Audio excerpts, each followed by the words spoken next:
iniciado. Bom, Bruno, eu gostaria primeiro, quando a gente faz essas entrevistas, que você se apresentasse, desse uma introdução do que você já fez no automobilismo e tudo mais. Meu nome é Bruno Junqueira, eu nasci em Belo Horizonte, comecei a correr de kart com 10 anos de idade, em 1987, e fui galgando várias vitórias e títulos no kart. Eu fui 3 vezes campeão brasileiro de kart, comecei a correr de carro, fui campeão de Fórmula 3 sul-americana em 1997, e com o grande sonho de qualquer brasileiro, piloto, né, de correr na Fórmula 1, fui para a Europa correr de Fórmula 3000. Na época, a Fórmula 3000 é o que é hoje a Fórmula 2, é a categoria que faz a preliminar da Fórmula 1. Eu fui campeão da Fórmula 3000 em 2000 e foi de piloto, em 2000 também eu fui o piloto de teste da Williams, que na época era uma das melhores equipes de Fórmula 1.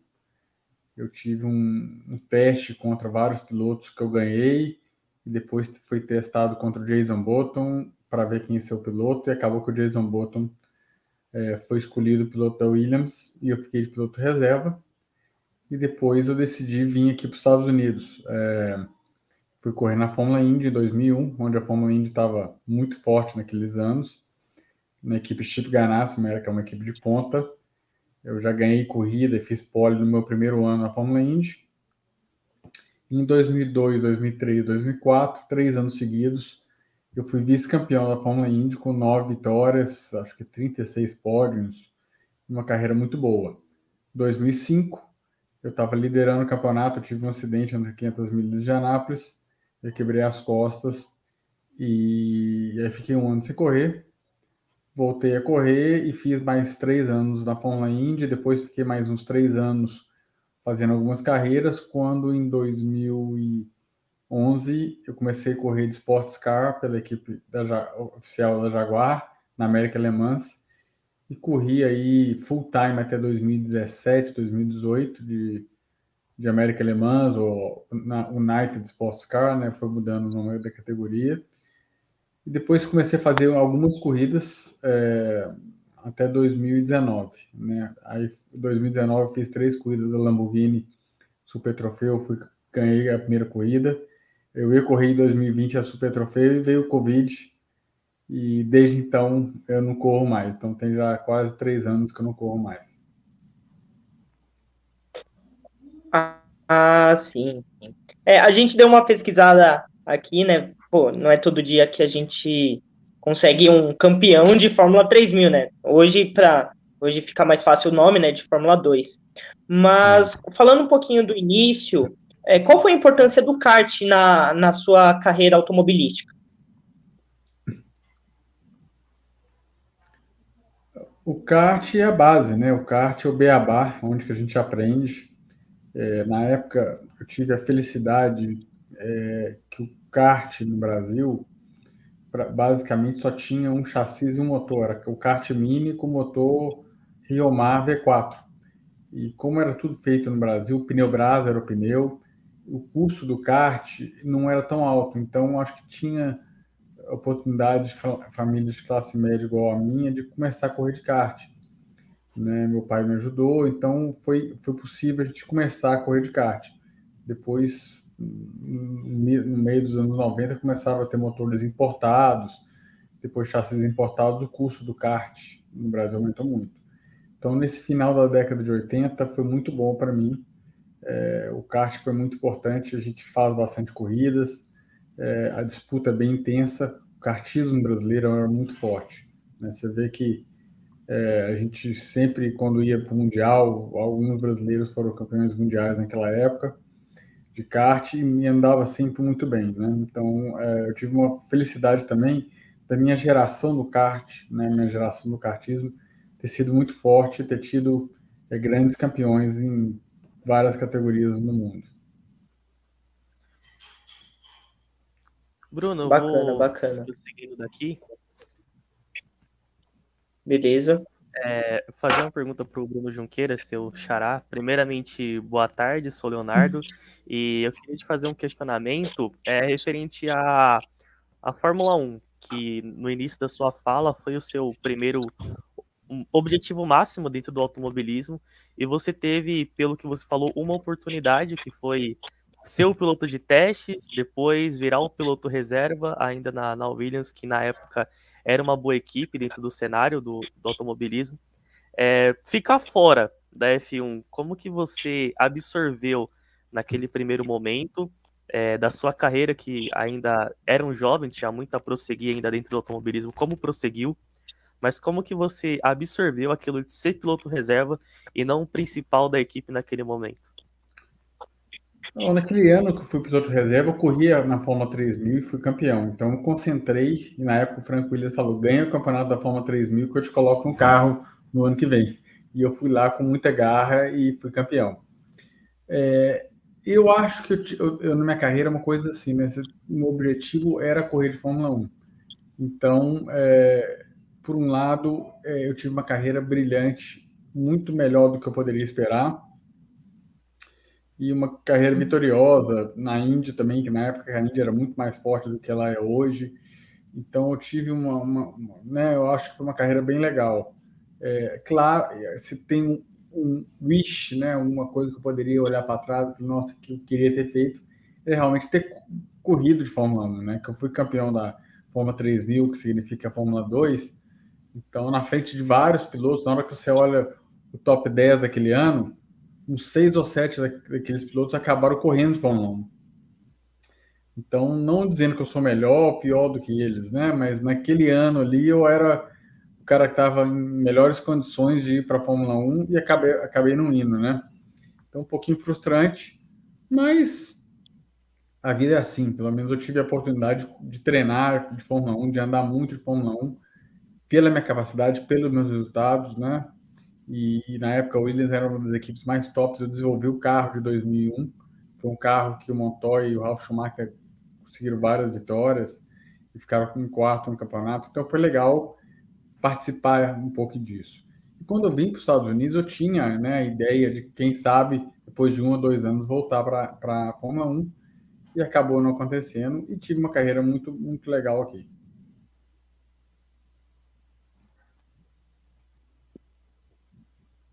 Bacana. Rian, você tá sem som. Ryan, eu acho que tá mutado. Tá mutado. Agora voltou? Agora sim. Voltou. Então, obrigado de novo pela oportunidade, né, da gente poder te entrevistar. Voltando um pouquinho, né, antes da Fórmula 1, você participou da Fórmula 3 Sul-Americana, né, que era uma categoria que tinha voltado aqui para a América do Sul. Agora a gente tem a Fórmula 4, né, brasileira, que chega... Como é que você acha que é a importância de ter uma categoria mais próxima, até pela questão financeira que você tinha falado do kart? Eu acho a Fórmula 4 sensacional. Eu acho que ela vai ajudar muito o automobilismo brasileiro.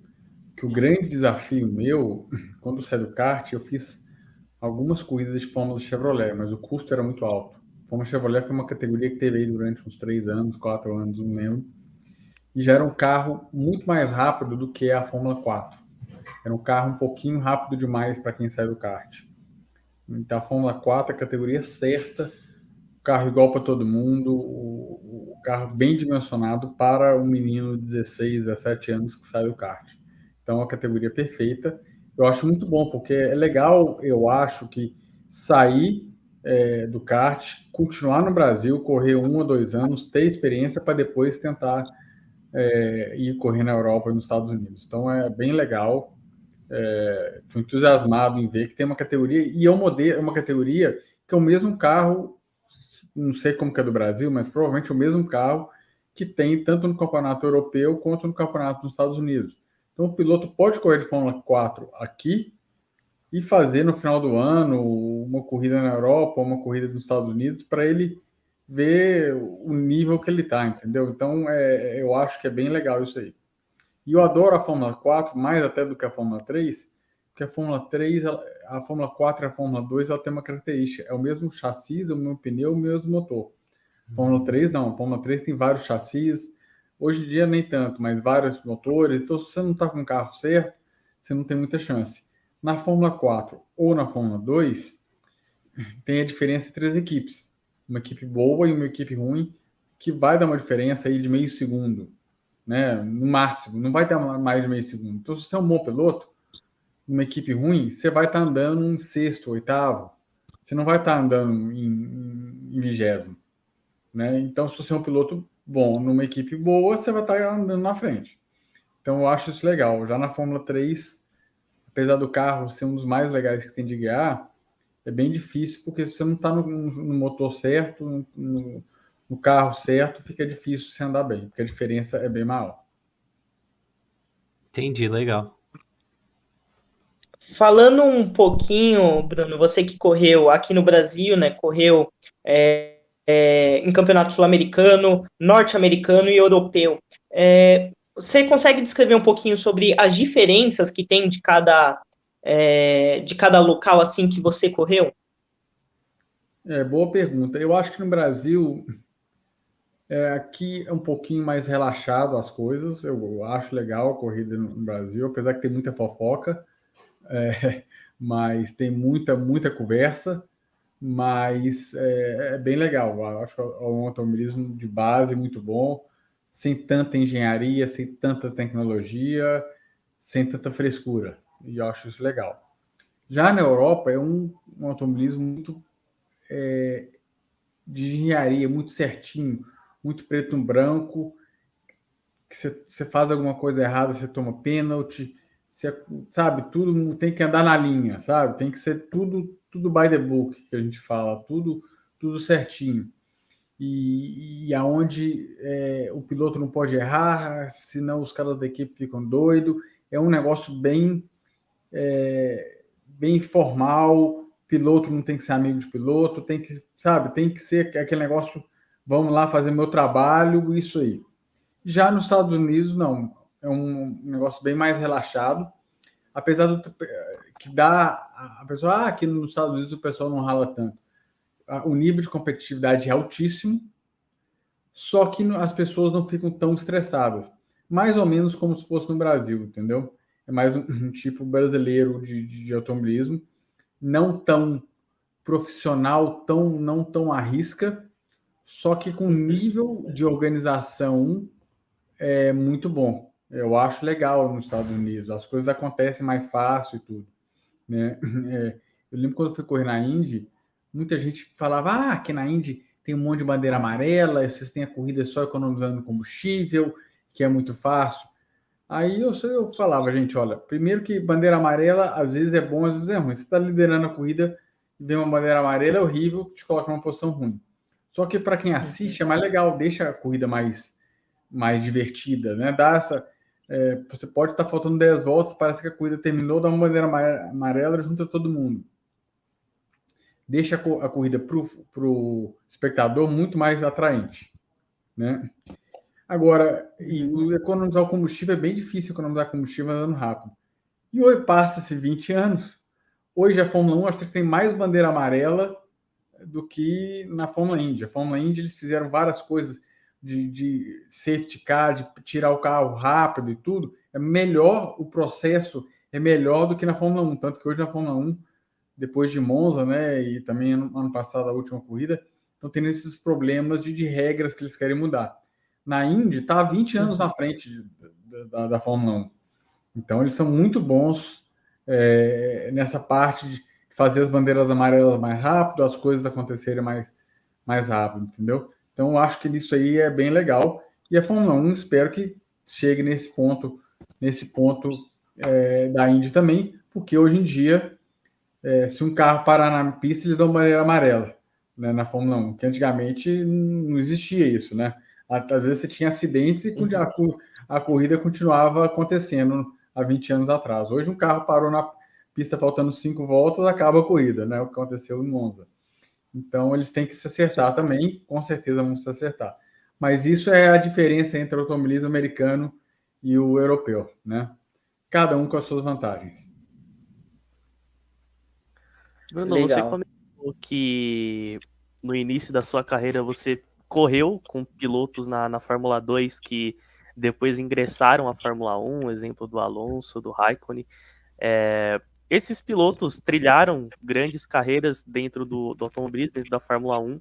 E para você naquela época, como foi ter a experiência de correr com eles, sendo que você foi o melhor que eles, né, sendo campeão da categoria? E se você já via talento neles, que depois veio se resultar em bons ganhos na Fórmula 1? Na verdade, era todo mundo menino, todo mundo saído da Fórmula 3. Então ninguém era famoso, ninguém era nada. Então você trava eles como do seu mesmo nível. O único que é inacreditável, eu lembro o Alonso, ele correu um ano só na Fórmula 3000. Na segunda metade do ano começou a andar muito bem. E a última corrida do ano, que foi em Spa-Francorchamps, ele ganhou a corrida. O companheiro dele largou na pole, largou em segundo, largou em terceiro. Ele pulou para primeiro, estava em segundo. E estava a corrida inteira atrás dele até eu começar a ter problema no motor. E eu acabei tipo, em sexto, alguma coisa assim. E ele ganhou a corrida. Então eu sabia que o menino era muito bom. E de todos assim que eu corri com na Fórmula 3000, para mim era o mais surpreendente, era o fora do normal.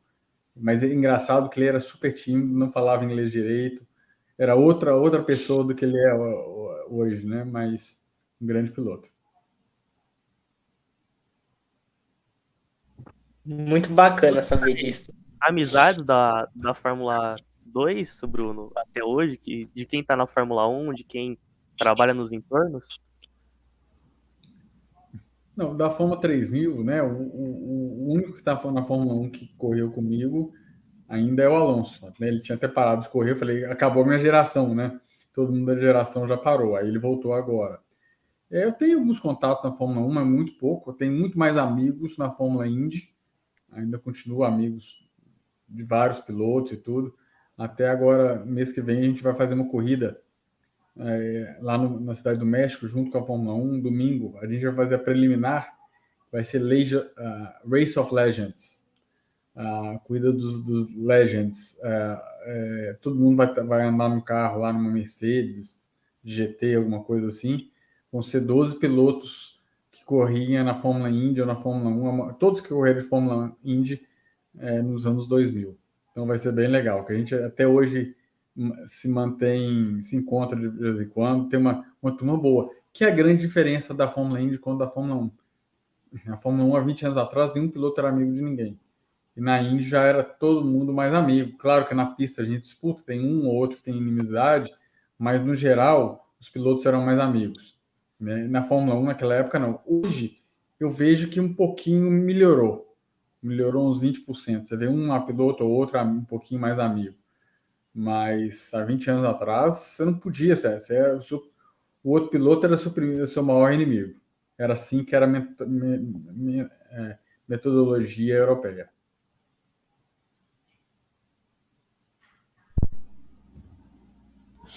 Legal. Quando você volta dos Estados Unidos, você chega a correr de Fórmula Truck, né? Como que é essa diferença, né? Porque você sai do carro para uma categoria que é de caminhão. Em 2010 eu fiz umas corridas na Fórmula Truck e realmente a diferença foi muito grande. Eu corria de Indy, ainda fiz algumas corridas de Indy naquele ano. Realmente não consegui me adaptar na Fórmula Truck, não. A diferença de peso do carro, de tecnologia e tudo é muito grande. Legal.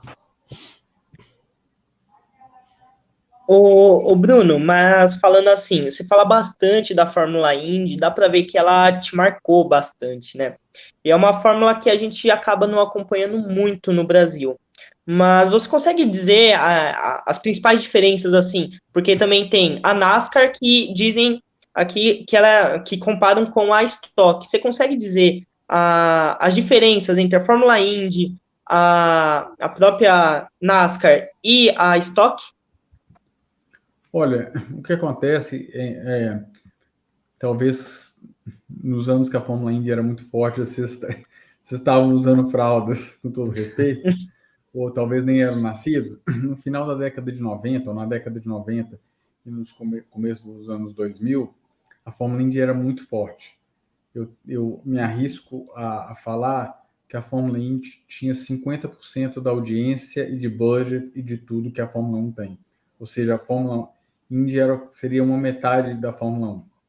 E eu posso falar isso em termos de salário de pilotos, orçamento de equipe, tudo, era mais ou menos 50%. Então era muito forte. Uma equipe de Fórmula 1 Indy pequena, grande, quer dizer, uma Penske, uma Ganassi, uma Nima Haas, elas eram equipes maiores do que as equipes pequenas de Fórmula 1, como eram na Minardi, ou a Prost, ou a Erros, entendeu? E a diferença na Fórmula Indy, você tinha, na época, 4 fabricantes de motor, 2 de pneu e 3 ou 4 de carros. Os carros não tinha tanta diferença entre um carro, porque na Fórmula 1 cada equipe tem que fazer o seu carro. E o que sempre foi legal da Fórmula Indy, que a diferença dos carros eram bem menores. Então eu lembro que no meu primeiro ano, nas primeiras 7 corridas, teve 7 vencedores diferentes. Então era uma categoria muito mais competitiva. Isso me fez que eu queria ir na Fórmula Indy, e isso fazia com que a Fórmula Indy tivesse crescendo muito, não só nos Estados Unidos, mas também na Europa e no Brasil. Eu lembro que na época do Ibope, na Fórmula Indy, a gente dava bem próximo do mesmo Ibope de uma corrida de Fórmula 1. E também porque a gente tinha 7 pilotos brasileiros e vários títulos, né, várias vitórias dos brasileiros aconteciam na Fórmula Indy. Então, isso basicamente é o que acontecia. Aí, durante os anos 2005, 2008, a Fórmula Indy foi começando a perder muito credibilidade por causa da briga que fizeram 2 categorias e tudo. Aqui no Brasil começou a chamar Fórmula Mundial, a IRL. Não só no Brasil, mas como no mundo inteiro, a categoria foi se dividindo até eles se juntarem de novo, mas nunca mais voltou a ser tão forte igual era na década de 90, nos anos 2000. Né? Para você ter ideia, na década de 90, você pegou o Nigel Mansell, que foi campeão da Fórmula 1, no ano seguinte veio correr na Fórmula Indy. Então, o Emerson Fittipaldi, vários outros pilotos tops da Fórmula 1 vinham correr na Fórmula Indy porque era uma boa opção. Em relação à NASCAR, quando vim para os Estados Unidos, a NASCAR era um pouquinho menor do que a Fórmula Indy. E a Fórmula Indy foi decaindo e a NASCAR foi crescendo. Então, no final dos anos 2000, a NASCAR era gigantesca. E eu acho que tem uns 7 ou 8 anos que a NASCAR está meio patinando. Ela deu uma diminuída. Mas ainda é uma categoria muito grande. A gente fala muito em Fórmula 1, mas a NASCAR é uma categoria que tem vários patrocínios, o público muito grande, várias corridas, então é uma categoria muito forte. Eu me arrisco a falar que é a segunda maior categoria do automobilismo mundial, depois da Fórmula 1. E a Stock Car é uma categoria que tem aí 15 anos, talvez 20 anos, que está muito forte no Brasil. É uma categoria tradicional, que sempre foi forte, e depois, mais ou menos, no final de 2008, 2007, mais ou menos, a Globo começou a transmitir a corrida ao vivo e começou a ter um bloco muito grande, a categoria cresceu. E é um fator engraçado a minha avaliação da Stock Car. Eu fiz já umas 2 corridas da Stock Car, tipo 2010, 2012. A categoria é tão boa, tão forte, que ela, na minha opinião, ela atrapalhou o que gerasse pilotos brasileiros na Fórmula 1 nos últimos 10, 15 anos. Aí você fala, por quê? Não do mal, mas o que acontece? Você pega um menino que nem o Felipe Fraga. Aquele menino é fenomenal. E eu estou falando isso, desculpa, outros pilotos que tem o Serrinha, tem tanto piloto na Stock Car que os caras são fenomenais, né? Que não tiveram, né, o Ricardo Maurício, mas o Ricardo Maurício correu comigo, foi na Fórmula 3000, foi quase lá, mas eu estou falando outros que não chegaram. Quando eu falo Fraga e o Serrinha, porque a Stock Car já estava forte, e eles não chegaram a correr de Fórmula 2, ou nem talvez de Fórmula 3 na Europa, porque o custo de correr na Europa, nas categorias tops, é tão alto que fica muito difícil conseguir patrocínio. Fica muito mais fácil para um piloto novo que está começando a carreira conseguir um patrocínio para correr de Stock Car no Brasil, e as corridas serem no Brasil, ser transmitido no Brasil, ou seja, um orçamento de Stock Car é muito mais baixo do que um orçamento de Fórmula 3 inglesa ou Fórmula 3 europeia. Então acabava que o cara corria um ano na Europa, ou um ano de carro aqui, ficava sem patrocínio e ia correr para Stock Car. Então, grandes pilotos brasileiros que, na minha opinião, poderiam estar na Fórmula 1 e ganhando na Fórmula 1, porque tem talento igual a Vettel, o Verstappen, o Lewis Hamilton. Nós temos aqui no Brasil, na minha opinião, alguns pilotos fantásticos. E não foram para a Fórmula 1 nos últimos 10 anos, ou 15, por causa que não conseguiram dinheiro para correr de Fórmula 2, por exemplo, que é 2 milhões, 2 milhões e meio de euros. Pensa, uma temporada de Fórmula 2 é 12, 15 milhões de reais. Dá para correr anos e anos de Stock Car, entendeu? E normalmente o cara tem que fazer 2 anos, às vezes 3. Então, não é todo mundo que consegue isso, entendeu? Então, isso fez com que vários talentos acabassem indo para a Stock Car. Então, eu acho a Stock Car uma categoria super disputada, super competitiva e com um nível de pilotos altíssimo. Bacana, legal. muito bacana. Você participou também da American Le Mans Series, né? Qual que é a diferença dessas corridas mais longas, né? De longa, de média duração, de 12, 24 horas. Como é que é a preparação para essas corridas? Como é que é você participar dessas corridas que troca o piloto, que você tem que ficar horas e horas dentro de um carro? Como é que funciona isso? Eu adorei. Eu adoro correr que a gente chama de sports car, né? Corrida de longa duração.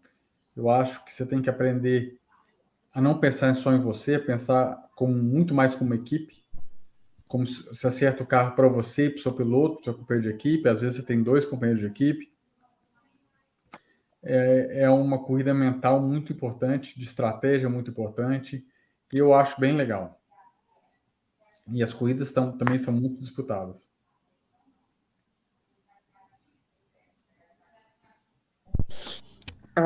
Muito legal, Bruno. Desculpa, Léo, pode ir. Valeu, desculpa interromper. Só para curiosidade nossa, você tem em mente alguma vitória importante que você lembra, tem na sua memória de corridas importantes que você correu muito bem, que naquele dia tudo deu certo, que foi uma vitória que você saiu atrás, que você correu bem, você consegue citar aí em algumas categorias e ao longo da sua carreira vitórias importantes? Olha, eu tenho, talvez a minha vitória mais importante da minha carreira foi uma corrida que eu ganhei no Japão, no oval de Motegi, que eu fiz a pole, ganhei a corrida, mas não foi fácil. E eu corri com o motor Toyota e a gente estava correndo pelo 3º ano, eu acho, a Fórmula Indy corria no Japão, ou no 4º ano. E nos 2 ou 3 primeiros anos, quem ganhou foi o Motor Ford. E o autódromo de Motegi é um autódromo da Honda, onde tem o museu da Honda. Então a pressão da Honda para ganhar a corrida e a pressão da Toyota para ganhar a corrida no autódromo da Honda era fortíssimo, fortíssimo. Porque a Fórmula Indy naquela época tinha Honda, Toyota colocando muito dinheiro, Ford e Mercedes. E depois de 3 anos acabou ganhando um motor japonês no Japão, né? Então, na época não existia, na Fórmula 1 nunca tinham ganhado, e então ganhar no autódromo da Honda com o motor Toyota foi assim muito importante para minha carreira. E foi uma corrida bem legal, foi a primeira corrida de oval que eu ganhei na vida, então foi bem legal. E teve outras corridas importantes também que marcaram. Eu ganhei a corrida de Mônaco na Fórmula 3000, que é sempre especial. Ganhei a corrida de Surfers Paradise na Austrália, que na minha opinião, é a pista mais legal de rua do mundo. E, graças a Deus, fiz a pole na 500 milhas de Indianápolis. Então, tive uma carreira abençoada com grandes resultados. E você consegue falar como você se preparava para as corridas? O fato de você ter vencido o GP de Mônaco é muito interessante também, por ser um dos mais difíceis, assim, o que gera mais emoções também, pelo fato histórico do GP. Mas como que você se preparava ao longo da sua carreira para as corridas? Você tinha algum estigma seu, assim, para cada GP? Como que era? Eu tenho uma característica que eu sempre fiz, por eu morar em Belo Horizonte, na época lá não tinha cartódromo. Então, quando eu ia treinar, andar de kart, passear, andava no estacionamento do Mineirão Quando eu ia fazer uma corrida, no começo eu ia para Ipatinga, que é 2 horas e meia de Belo Horizonte, onde tinha um kartódromo, ou às vezes ia correr em São Paulo. Então eu andava de kart muito menos do que qualquer menino que corria de kart na época. E para me superar isso, eu fazia visualização. Eu fechava o olho e dava várias voltas na pista pensando que eu estava dirigindo o kart. E essa visualização sempre foi meu segredo durante a minha carreira, de tentar visualizar, né, uma volta rápida, visualizar como vai ser a corrida antes da corrida, né? Isso acho que ajuda muito. Certo. De minha parte aqui, acho que foi, galera. Eu acho que para mim também. Rian, tem alguma dúvida? Quer fazer mais alguma pergunta? Não, é isso, só agradecer pela oportunidade da gente entrevistar ele. Sim, Bruno, E a gente esses queria troféus, agradecer. Bruno, Opa. consegue citar pra gente de quais foram as vitórias? Que? Os seus troféus? Ah, nossa, tem aqui atrás, nossa, tem troféu demais. Graças a Deus aqui, ó, tem Nossa. o que não falta, é troféu, Nossa. graças a Deus. Mas tem aqui, esse aqui é o troféu de Sports Car, um protótipo, está no Canadá. Esse aqui em Laguna Seca, na Califórnia. Troféu é legal, tá Uhum. vendo que tem o desenho da pista, que tem um corkscrew, que é bem famoso. E esses atrás aqui, ó, de cristais, são os de vice-campeão da Fórmula Indy. Cada ano que eu fui vice-campeão, você ganha um troféu desse de cristal. Faltou o troféu um pouquinho maior, que era o troféu de campeão. Mas faz parte, né? Eu acho que 3 vezes vice-campeão também tem seu valor. Sim, Bacana, bastante. bacana. Sem dúvida. Então, Bruno, eu acho que da nossa parte a gente queria agradecer, tá bom? Eu costumo dizer que o meio automobilístico ele é meio difícil de conseguir fontes e você deu essa oportunidade para a gente, então é muito legal para nós que somos apaixonados por automobilismo também. Ver uma figura como você é incrível e você ainda ser muito solícito com a gente. Então a gente está agradecendo aqui. Muito obrigado por essa entrevista. Tá ótimo. Obrigado, Bruno, Ryan e Léo. Valeu. Obrigado, Bruno. Obrigadão. Um Obrigadão, abraço. hein?